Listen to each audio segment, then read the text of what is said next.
युद्ध एकमात्र ऐसा युद्ध था जिससे कई घटनाओं और कहानियों का जन्म हुआ और जिससे भारत का भविष्य तय हुआ। इस युद्ध में भगवान श्री कृष्ण को भी श्राप का सामना करना पड़ा। नमस्कार, आप देख रहे हैं आर लाइव न्यूज और मैं हूं आपके साथ निधि सिंह। आज हम इस वीडियो के माध्यम से आपको बताएंगे कि दो महान श्रापों के कारण श्री कृष्ण के वंश का विनाश हो गया था। आखिर कौन वह लोग थे और क्या कारण था? मथुरा अंधक संध की राजधानी थी और द्वारका वृष्णियों की। यह दोनों ही यदुवंश की शाखाएं थी। यदुवंश में अंधक, वृष्णि, माधव, यादव आदि वंश चला। श्री कृष्ण वृष्णि वंश से थे। वृष्णि ही वैष्णव कहलाए जो बाद में वैष्णव हो गए। लेकिन सवाल यह उठता है कि क्या कृष्ण के वंश का नाश हो जाने का श्राप दिया गया था या कि संपूर्ण यदुवंश के नाश का? यदि पाए जाते हैं तो क्या ये सभी यदुवंशी नहीं थे? महाभारत के युद्ध के बाद भगवान श्री कृष्ण ने गांधारी को अपने 100 पुत्रों की मृत्यु के शोक में विलाप करते हुए देखा तो सांत्वना देने के लिए उद्देश्य से उनके पास गए।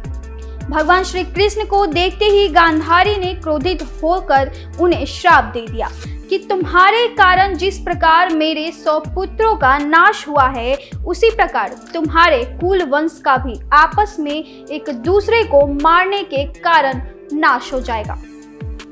लेकिन गांधारी ने यदुवंश के नाश का श्राप नहीं दिया था।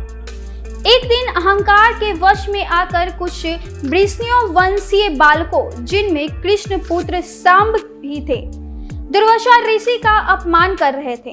शास्त्रों के मुताबिक भगवान श्री कृष्ण के पुत्र सांब द्वारकापुरी में आए रुद्र अवतार दुर्वासा मुनि के रूप व दुबले पतले शरीर को देख उनकी नकल करने लगे। अपमानित दुर्वासा मुनि ने सांब को कुष्ठ रोग होने का श्राप दे दिया। फिर भी सांब नहीं माने तो वही कृत्य दोहराया। तब दुर्वासा मुनि के एक और श्राप से सांब के लोहे का एक मूषक पैदा हुआ जो अंततः यदुवंश की बर्बादी और अंत का कारण बन गया। सूरसेना की पीढ़ी में ही वासुदेव और कुंती का जन्म हुआ। कुंती तो पांडु की पत्नी बनी जबकि वासुदेव से कृष्ण का जन्म हुआ।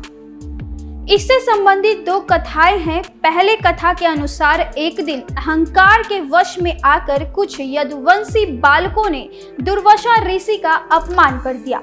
एक दिन अहंकार के वश में आकर कुछ यदुवंशी बालकों ने दुर्वासा ऋषि का अपमान कर दिया।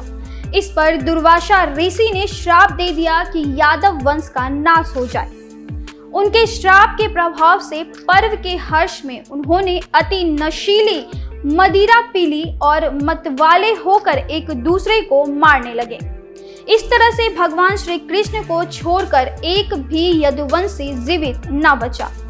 एक दिन विश्वामित्र, असित, दुर्वासा, कश्यप, वशिष्ठ और नारद आदि बड़े बड़े ऋषि द्वारिका के पास पिंडारक क्षेत्र में निवास कर रहे थे। सारन आदि किशोर जम्बावती नंदन शांब को स्त्री वेश में सजाकर उनके पास ले गए।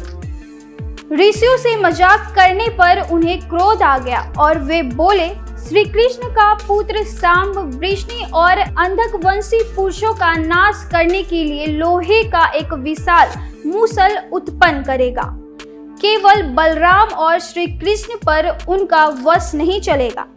बलराम जी स्वयं ही अपने शरीर का परित्याग करके समुद्र में प्रवेश कर जाएंगे और श्री कृष्ण जब भूमि पर ध्यानस्थ होंगे उस समय जरा नामक बहेलिया उन्हें अपने बाणों से बीध देगा।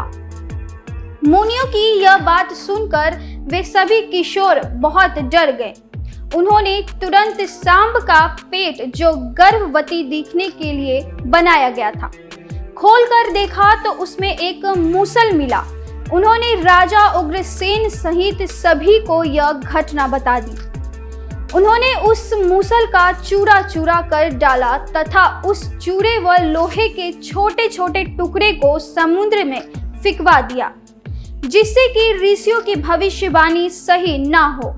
लेकिन उस टुकड़ों को एक मछली निगल गई और चूरा लहरों के साथ समुद्र के किनारे आ गया और कुछ दिन बाद एरक प्रकार की घास के रूप में उग आया। मछुआरे ने उस मछली को पकड़ लिया। उसके पेट से जो लोहे का टुकड़ा था उसे जरा नामक व्याघ्र ने अपने वाणों की नोक पर लगा लिया। मुनियों को श्राप की बात श्री कृष्ण को भी बताई गई थी। उन्होंने कहा कि ऋषियों की यह बात अवश्य सच होगी। एकाएक उन्हें गांधारी के श्राप की बात याद आई। वृष्णिवंशियों को 2 श्राप, एक गांधारी का और दूसरा ऋषियों का था। श्री कृष्ण सब कुछ जानते थे, लेकिन श्राप पलटने में उनकी रुचि नहीं थी। उस समय 36वां वर्ष चल रहा था। उन्होंने यदुवंशियों को तीर्थ यात्रा पर चलने की आज्ञा दी थी। वे सभी प्रभास में उत्सव के लिए इकट्ठे हुए और किसी बात पर आपस में झगड़ने लगे। झगड़ा इतना बढ़ा कि वह वहां उग आई घास को उखाड़कर उसी से एक दूसरे को मारने लगे। हाथ में आते ही वह घास एक विशाल मूसल का रूप धारण कर लेती। उसी एरका घास को यदुवंशियों का नाश हो गया। इस घटना के बाद बलराम जी ने समुद्र में जाकर जल समाधि ले ली।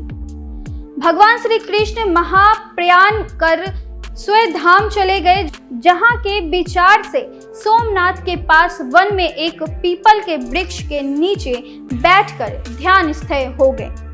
जरा नामक एक बहेलिये ने भूलवश उन्हें हिरण समझकर विषयुक्त बाण चला दिया, जो उनके पैर के तलवे में जाकर लगा और भगवान श्री कृष्ण स्वधाम को पधार गए।